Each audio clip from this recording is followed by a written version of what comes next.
करेंगे क्वेटा ना भी जा सकूं तो मेरी सारी फैमिली बल्कि पूरा कबीला जो है वो मुझ पे लानत भेज देगा। तो कहने लगे कि कोई भी इंडियन एक्टर अपनी अजीज तरीन हस्ती को बेच सकता था इस कैरेक्टर को। मैंने कहा मैं नहीं बेच सकता हूँ। तो कुछ और ऐसे रोल्स मिले जो मैंने नहीं किए। तो मैं सोचता हूँ कि अगर मैं सिर्फ एक्टर होता, ये कॉन्शियंस और ये ताल्लुक और ये सारा का सारा भार जो है वो अगर कंधे पे ना लेके चलता तो मैं शायद हॉलीवुड में इस वक्त डिनीरो वगैरह के साथ काम कर रहा होता, बाकियों के साथ शायद मैं मार्लन ब्रांडो से भी मिल चुका होता जो मेरे फेवरेट एक्टर थे। ये छोटी मोटी वो हैं और बाज़ औक़ात ताल्लुकात ख़त्म हो जाते हैं। इनिशियली तो आप रिग्रेट करते हैं कि क्यों ख़त्म हो, लेकिन बाद में पता चलता है कि शायद इसमें कोई बेहतरी थी।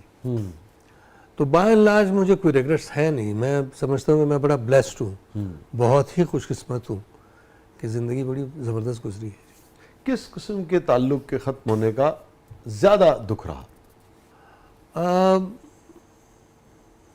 मेरा ताल्लुक़ ज़ाहिर है मेरा जो मेरी पहली शादी थी और वो पसंद की थी, और एक मैच भी दुनिया के सामने बड़ा ज़बरदस्त था, लेकिन मुझे बाद में पता चला कि मैं बहुत ही लेट बैक हूँ और वो बहुत ही मुस्तहिद है और यानी डिसिप्लिन्ड है। तो वो लेट बैक होना और डिसिप्लिन्ड होना वो एक तज़ाद हुआ। तो इनिशियली लगा कि यार ये गड़बड़ हो गई, नहीं होना चाहिए था ऐसे। बाद में मैं सोचने लगा कि यार रहना भी नामुमकिन था, तो ठीक है सिलसिला। ताल्लुक़ बोझ बन जाए तो उसको तोड़ना अच्छा। बिल्कुल हो जाता है बाज़ों का।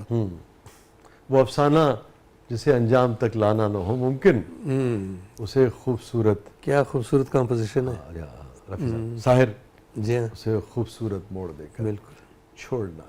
अच्छा ये फरमाइए, कभी किसी चीज़ पे शायद गिल्ट रहता है? बाज़ औक़ात जल्दबाजी में आप कुछ ऐसा कर जाते हैं जो बाद में आप सोचते हैं कि यार ये नहीं करना चाहिए था, इसकी कोई ज़रूरत नहीं थी, ज़रा धीरज से काम लेके आगे बढ़ते। लेकिन वो छोटी छोटी चीज़ें हैं। कोशिश मेरी यही रही है कि गिल्ट ना रहे, रिग्रेट ना रहे, कोई सिलसिला साफ हो। जी वैसे आप शॉर्ट टेम्पर्ड तो नहीं है? मैं बहुत शॉर्ट टेम्पर्ड हुआ करता था, बहुत ज़्यादा। अब कम हूँ। अब कम है? जी हाँ, बहुत ज़्यादा जल्दबाज था, अब ज़रा जल्दबाजी बहुत थी। हाँ, अभी भी इम्पल्सिव है?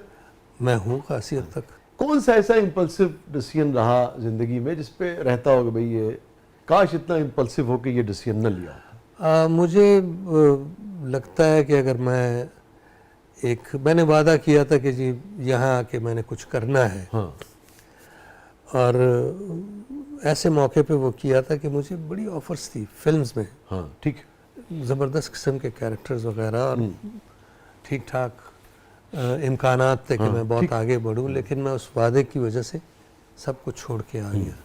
अक्सर मैं सोचता हूँ कि अगर मैं ये वादा ना करता तो शायद इस मुल्क के लिए कोई बेहतर सूरत-ए-हाल होती। कोई भी आदमी जो इंटरनेशनल लेवल पे काम करता है अपने मुल्क का प्राइड होता है। वो वादा आपका फैमिली से था, मुल्क से था? वादा ये जो आर्ट स्कूल मैंने बनाया ना, ये हुनर कदा आइडिया ये था कि जी जिस मुल्क में हम रह रहे हैं वहाँ हुकूमतें ये नहीं चाहती है कि आर्ट और कल्चर को फ़रोग़ मिले, आगे बढ़े, तो क्यों ना, चूँकि हमारी फील्ड है, हम खुद क्यों नहीं कोशिश कर लेते। तो उस कोशिश ने फिर हमें गर्दाब में डाल दिया।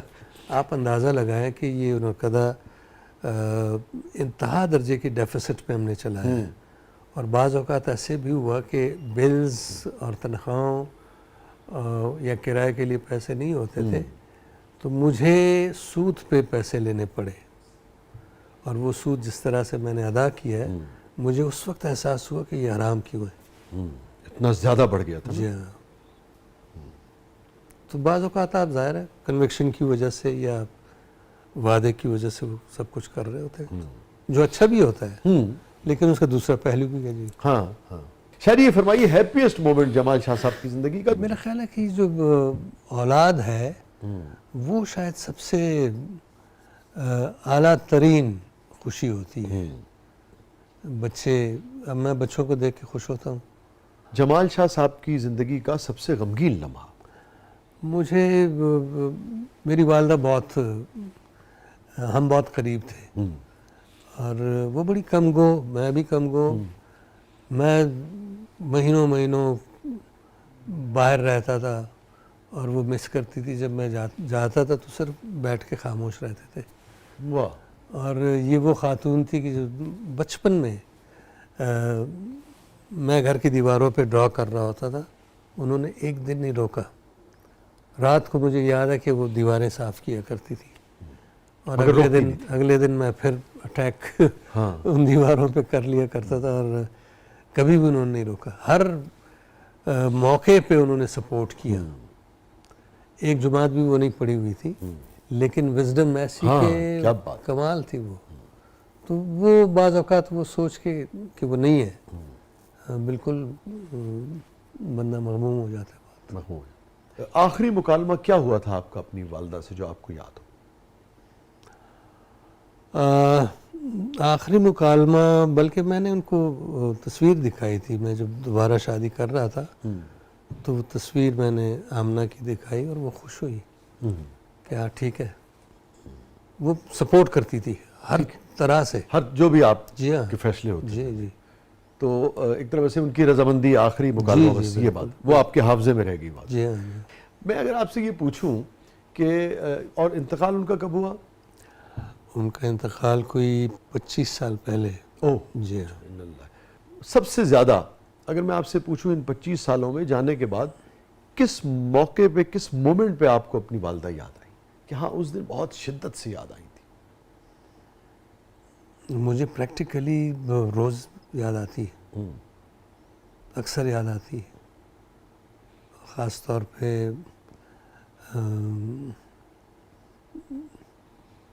जब आप यानी ज़रा अंडर प्रेशर हो तो तब ज़्यादा और भी ज़्यादा, जैसे आप एक स्ट्रेंथ ले रहे हो, महसूस ये होता है कि वो हैं। अब मेरी छोटी बेटी जो है उनकी शक्ल मेरी वालदा जैसी है। ओह, आदमी देखता रहता है। ये होता है बच्चों में, जी हाँ, किसी की आंखें, किसी का नाक, किसी की आवाज़, बिल्कुल, किसी के होंठ।